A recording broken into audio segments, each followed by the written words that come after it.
beautiful, beautiful day in this beautiful class. Help us have a good time together. We want to honor you in everything we say and do. So bless this time together in Jesus' name.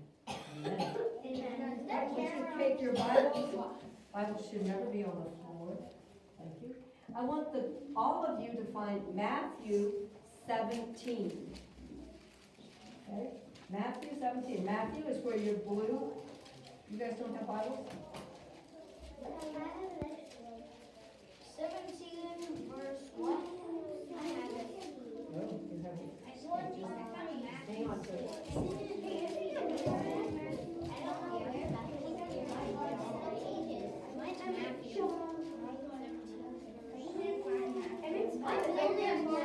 Matthew is where your blue slip is.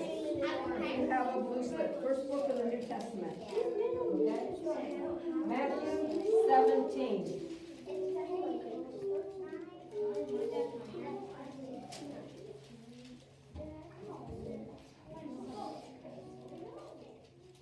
Okay, I want the girls to keep your fingers on verses 1 to 3. I want you boys to put your finger on verse 5. And then you're going to do 5, 6, 7, and 8 when we get ready. We're not ready yet, so just keep your hands down. Thank you. All right. Last week, we finished up with Jesus choosing his 12 disciples. Noah, give me the name of one of them. Matthew, give me one. Bartholomew. I'll say Thomas. John. Philip.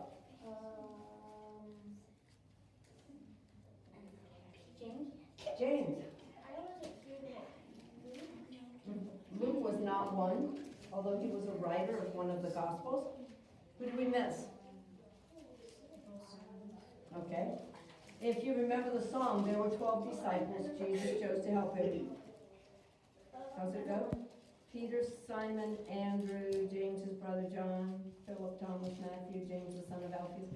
Okay, so there were 12. Out of those 12, who Jesus loved dearly, he called them to follow him, to be with him when he did his miracles, when he did his teaching, so they could hear what he said and see what he did. All 12 of them. But there were a couple of them that were kind of like, well, you know, kind of like you. You have a lot of friends, but you have some special friends. And Peter, James, and John seem to have been Jesus' special friends. There were several occasions when just those three were invited to go with him. And that's the story that we have today. So, look at verse 1. The girls have it? Okay, 1 and 2 back there. Read it for us. After 6 days, Jesus took with him Peter, James, and John, the brother of James, and led them up a high mountain by themselves. Okay, so here's the picture. You see it on the board here. There's Jesus, there's Peter, James, and John. They're on top of a high mountain. Now, out of these three, just for your information, do you know which one was Jesus' very best friend? Peter, James, or John? How many of you vote for Peter? How about James? How about John? If you voted for John, you're correct. John, for some reason, seems to have been Jesus' very closest friend. Not that he wasn't close friends with Peter and James, but John was just very special to Jesus. And good for us, John wrote one of the Gospels, didn't he? Matthew, Mark, Luke, John. So we have John's own version in our Bibles as to what he saw and what he heard as he traveled around with Jesus. But on this particular occasion, there's Jesus and Peter, James, and John. Now, look at the next verse, verse 2. Who was reading that? Go ahead. And he was transfigured. Okay, stop right there. It says, and he was transfigured. We call it the transfiguration of Jesus. You know what that means? It just means he was changed. It wasn't changed into a different person or anything. He was just changed. He was transfigured before him. Now, go ahead and read what it says he looked like. before him. His face shone like the sun, and his clothes became white as light. Okay, so his face became as bright as the sun, and his clothes were like white as light. And one of the other Gospels, I think it's Mark, says that it was bright like lightning. You know how bright lightning is. It's like boom, and it's just really, really bright. Only it stayed. It didn't just flash like lightning does. He stayed looking like that. His clothes were white as light. Now, see these two people here? Those were two of the prophets that we have studied this year. They actually left heaven and came down here to spend some time with Jesus. One of them was this guy. Who is he? Moses. Moses, that's right. And who's this guy? Elijah. Good job. You guys, I mean seriously, didn't they do much better than our fifth graders? You guys have been paying attention well. I'm proud of you. Okay? You got it. Moses and Elijah. So they had, as you notice, look when they lived. Moses lived 1,500 years before Jesus was born, and Elijah 850 years before Jesus was born. So, you suppose they were still alive? Nope. They had gone to heaven a long time ago. So now they left heaven and came down here to spend these, however many minutes it was, with Jesus. Yes? Which one's Moses? Which one's Elijah? You know, I would guess, because we're just drawing pictures, you know what I'm saying? But I would guess this is Moses. Why would I guess that? Because he has the staff. That's right.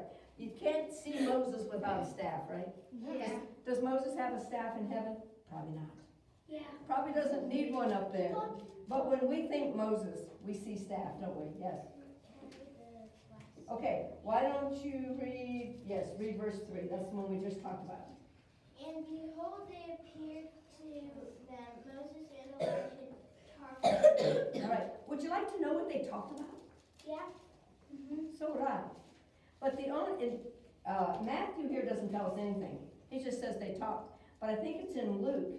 He says they talked about the things that were going to happen. What do you suppose that meant? What things were going to happen that they would be talking about? What do you think? When Jesus got crucified. Okay, you think maybe Jesus' crucifixion? I would guess so. Yeah, because this happened kind of at the end of Jesus' ministry, and so they probably talked about, before long, you're going to die on that cross, because that's why you're down here on this earth. And then what's he going to do after he dies on the cross? He's going to go back up there to be with them, isn't he? So it's very likely that that's one of the things that they talked about. What else they talked about, I have no clue. So when we get to heaven, we'll find out maybe, if we remember to ask. All right, let's go down to verse 5. So while they're talking, look at what happens. Verse 5, right here. He was still speaking when, behold, a great cloud Overshadowed. overshadowed them, and a voice from the cloud said, Okay, stop right there. Let's read it together. All you guys, got it? What did the voice from the cloud say? This is with whom I am well pleased. Where else did we hear that voice say pretty much the same thing? When Jesus was baptized. God spoke from heaven then and said, this is my son. I'm pleased with him. And this time he says, listen to him. Now my guess is that Peter, James, and John were just totally in awe of what they saw. It says they fell on their face in verse 6 and were terrified. I suppose if I had seen that, I might be terrified too. But look at what Jesus says. Look at verse 7. Who wants to read verse 7? The guys have this part. 7. Verse 7. But Jesus came and touched them, saying, rise and have no fear. Okay, so he comes over and says, hey, get up. Don't be afraid. And look at verse 8. When they lifted up their eyes, who did they see? Jesus. Only Jesus. Moses and Elijah had disappeared. They had traveled back to heaven and only Jesus was there. Now, how do you think that made Peter, James, and John feel to be there and to see this side of Jesus? Up until now, they had only seen his human body. They had not seen any of this glory that Jesus really had. What do you think they're thinking? They're special. Very special. What else? Maybe they thought, since that happened all so quick, are we just imagining it? Yeah. Say, whoa a minute, whoa. Am I really here? You know? What else? They probably thought, like, whoa, God can maybe something more than what we thought. Yeah. That maybe this Jesus is even bigger and more wonderful than we even realize. And you know, we call that worship when we think about how amazing God is. So we're going to worship. Hopefully, I think this is one of the songs you like, and we're going to do it. This is also on your tablets when you go to tablets today, if you want to hear it again.